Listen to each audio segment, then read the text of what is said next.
Már megint itt van valaki, aki megmondja, hogy milyen szar ez az ország, meg hogy szétbasszák az egészségügyet, az oktatást.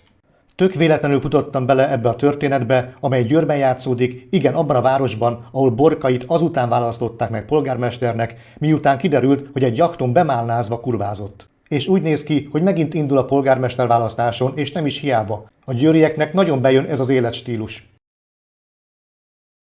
Meglepő felfedezést tettem a Győri Széchenyi Egyetemen, ahol a haladási irányt be is állították az illiberalizmus felé. Az építészkarról van szó, ahol létezik egy úgynevezett rajzalkalmassági vizsga, amely Magyarországon már vagy 100 éve hagyomány, és akik kitalálták, hogy legyen ilyen, nem fogalmazták meg pontosan, hogy mit kérjenek rajta számon, ezért le sem írták azóta sem. A kitalálói sosem gondolták volna szerintem, hogy van egy olyan kretén építészkar, ahol bukfencezni kell egy rajzalkalmassági vizsgán. Pedig úgy néz ki, hogy Győrben még ennél is durvább a helyzet. Amikor először hallottam a részleteket, azt mondtam, hogy ezen beszarok, ilyen nincs. Pedig van.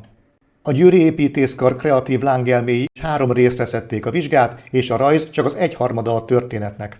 Ugyanis beraktak emellé még egy úgynevezett kreatív tesztet és egy beszélgetést is. Igen, jól hallottad, a rajz alkalmasságot beszélgetésből állapítják meg. A vizsga pontozása meg úgy néz ki, hogy mindegyikre 10 pontot lehet kapni, és ez azt jelenti, bármilyen furcsán is hangzik, hogy akár a rajzolási képesség nélkül meg lehet felelni rajta. Ha pedig kiválóan tudsz rajzolni, akkor simán megbukhatsz rajta, ha rosszul válaszolsz a kreatív teszten vagy a beszélgetésen.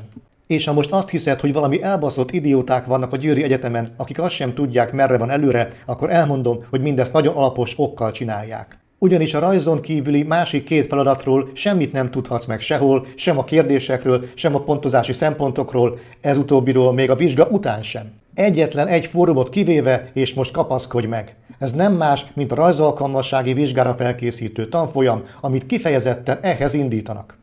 És ha most azt hiszed, hogy 20-30 ezer forintos tanfolyamról van szó, akkor kurvára tévedsz, mert 165 000 forintba kerül. Ennyit kell fizetned, ha tudni akarod a rajzalkalmassági vizsgájuk kérdéseit. A nyílt napjukon szórólapoznak és ijesztegetik a felvételizőket, hogy mindenképpen jelentkezzenek, mert nagyon megszophatják a rajzalkalmasságin. És sajnos igazuk van, szopatják a népet rendesen. És most felmerül benned az, hogy jó, ezek a pénzéhes gazemberek nyilván számon kérhetők valahogy. Csak be kell jelenteni a felügyeleti szervüknél, és némi büntetés meg fejmosás keretében majd jól abbaadják ezt a pénzlehúzást. Na akkor jól figyelj, mert csak egyszer mondom el. Ilyen felügyeleti szerv nem létezik. Van olyan például, hogy rektor, aki az egyetem vezetője, ő szarik rá nagy évben. Van az oktatási biztos, és végül van az egyetem üzemeltetője, ez a bizonyos alapítvány, amelynek tagjai csak azért lehetnek ott, mert kiváló segnyalók. Ha szeretnél lépni valamit ebben az ügyben, nyugodtan próbálkozz, olyan válaszokat fogsz kapni, amikből sosem gondolnád, hogy iskolázott emberekkel beszélsz. De legyünk őszinték, a magyarokat, különösen a győrieket nem is érdeklik ezek a dolgok, szerintem ha bevezetnék jövőre, hogy a rektort a felvételizőknek le kell szopniuk, amellett is szimpátia tüntetést tartanának. Mindenkinek megvannak azok az értékeik, amikhez ragaszkodnak. Amikor először hallottam, hogy az egyetemek üzemeltetői az állam helyett alapítványok lesznek, nem is gondoltam semmi rosszra. Most viszont a tagokat nem értem. Hogyan vállalhatnak el egzisztenciával rendelkező emberek ilyen megbízást? Ennyire kell nekik a pénz, hogy nem törődnek azzal sem, ha állandóan szoros a szájuk. Tényleg csak annyi vigaszuk lehet, hogy az emberek a kőbunkó fiatalokkal és a luxusprosti feleségekkel hasonlítják össze őket. Ebből talán pozitívan jönnek ki.